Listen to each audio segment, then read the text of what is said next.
Perkenalkan, nama saya Destari Nata Salviajai dari program studi akuntansi perpajakan yang akan menjelaskan apa itu pendapatan LRA dan pendapatan LO. Pendapatan LRA atau laporan realisasi anggaran itu adalah semua penerimaan yang masuk ke rekening kas umum negara atau daerah yang menambah saldo anggaran lebih dalam periode tahun anggaran yang bersangkutan yang menjadi hak pemerintah dan tidak perlu dibayar kembali oleh pemerintah tersebut. Jadi, pendapatan LRA ini bisa diibaratkan sebagai uang saku yang diberikan orang tua kepada anaknya untuk dibelanjakan selama 1 tahun. Nah, di sini kan ada semua penerimaan yang masuk ke rekening kas umum negara atau daerah. Ini seperti semua uang saku yang diberikan orang tua dan dimasukkan ke dalam celengan khusus.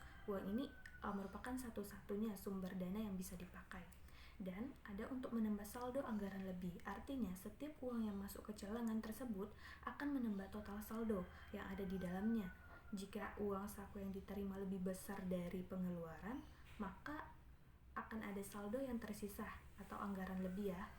Saldo ini bisa dipakai untuk belanja di tahun berikutnya. Dan yang ketiga itu menjadi hak pemerintah dan tidak perlu dibayar kembali. Ini artinya uang saku yang diberikan orang tua tersebut bukan pinjaman.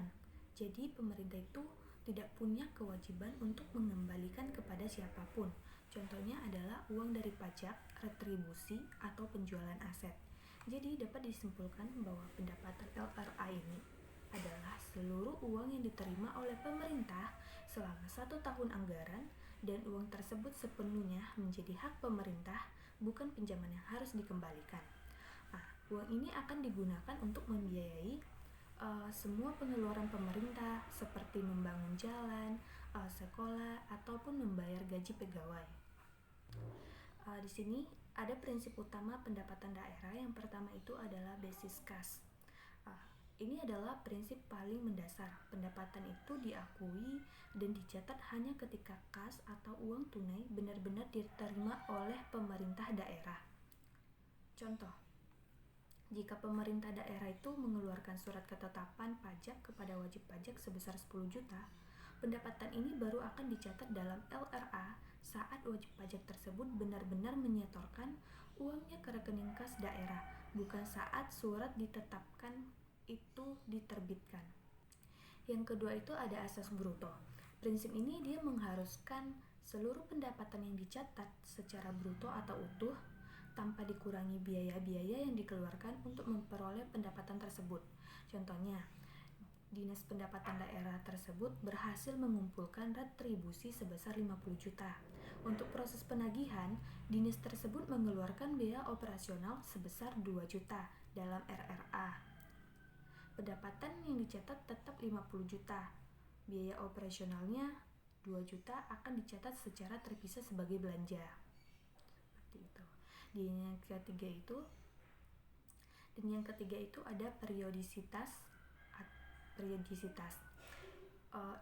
Prinsip ini dia mewajibkan kegiatan akuntansi dan pelaporan keuangannya itu dibagi ke dalam periode-periode tertentu. Tujuannya agar kinerja pemerintah dapat diukur dan dibandingkan secara berkala. Dan yang terakhir itu ada realisasi.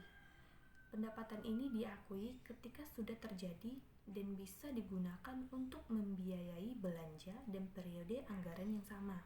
Dalam konteks LRA atau laporan realisasi anggaran ini, realisasi ini terjadi bersamaan dengan prinsip basis kas, yaitu saat uang sudah masuk ke kas daerah dan siap digunakan.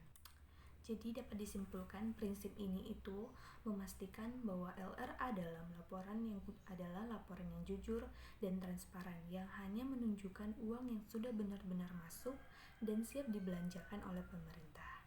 Dan sekarang kita akan membahas apa itu pendapatan LO atau pendapatan laporan operasional. Pendapatan LO itu adalah hak pemerintah pusat atau daerah yang diakui sebagai penambahan ekuitas dalam periode tahun anggaran yang bersangkutan dan perlu dibayar kembali. Jadi untuk pendapatan LO itu berbeda dengan pendapatan LRA atau laporan realisasi anggaran yang menggunakan basis kas.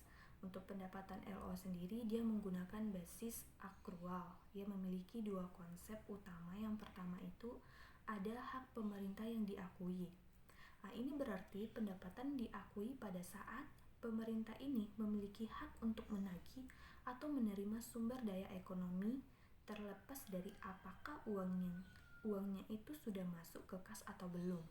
Dan yang kedua itu ada penambahan ekuitas. Ekuitas adalah nilai kekayaan bersih pemerintah. Setiap pendapatan yang diakui itu akan menambah kekayaan.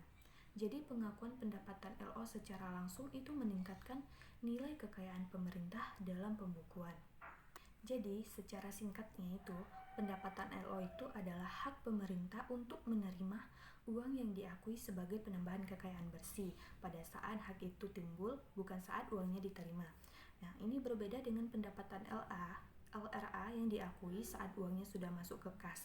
Pendapatan LO itu dia memberikan gambaran yang lebih lengkap tentang kinerja ekonomi pemerintah dalam suatu periode. Di sini ada contoh diterima dana alokasi umum dari pemerintah pusat sebesar 1,2 triliun.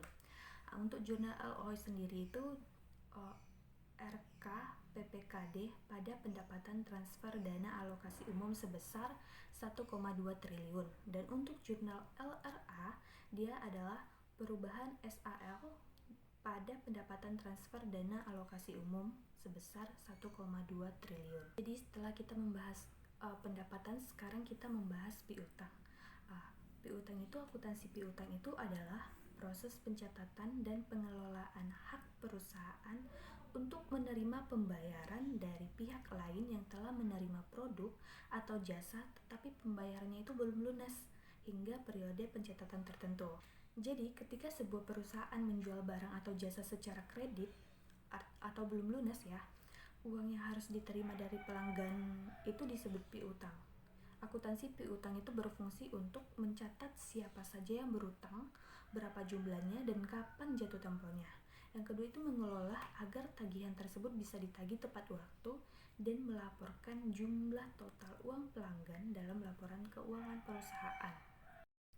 Jadi di sini ada jenis piutang berdasarkan klasifikasi pemerintah. Yang pertama itu ada piutang pajak. Piutang pajak itu adalah tagihan pemerintah kepada wajib pajak yang belum lunas. Ini adalah sumber pendapatan terbesar bagi pemerintah. Dan yang kedua itu ada piutang retribusi. Piutang retribusi itu adalah tagihan pemerintah kepada masyarakat atau badan usaha atas penggunaan jasa pelayanan umum yang disediakan oleh pemerintah. Yang ketiga itu ada piutang pendapatan asli daerah, PAD. Piutang ini adalah tagihan pemerintah daerah yang berasal dari pendapatan lain yang sah di luar pajak dan retribusi daerah. Piutang ini timbul ketika pemerintah daerah ini memiliki hak untuk menerima uang dari sumber-sumber tersebut, tetapi pembayarannya belum lunas. Yang keempat ada piutang berdasarkan perikatan. Piutang ini timbul dari adanya perjanjian atau kontrak antara pemerintah dengan pihak ketiga. Pemerintah ini memiliki hak tagih karena pihak lain belum memenuhi kewajibannya sesuai isi perjanjian tersebut. Dan yang terakhir itu ada piutang tuntutan ganti rugi atau TGR. Piutang ini adalah tagihan pemerintah kepada pegawai negeri, pejabat, atau pihak lain yang telah menyebabkan kerugian negara atau daerah. Kerugian ini bisa terjadi karena kelalaian, penyalahgunaan wewenang, atau tidak melanggar hukum.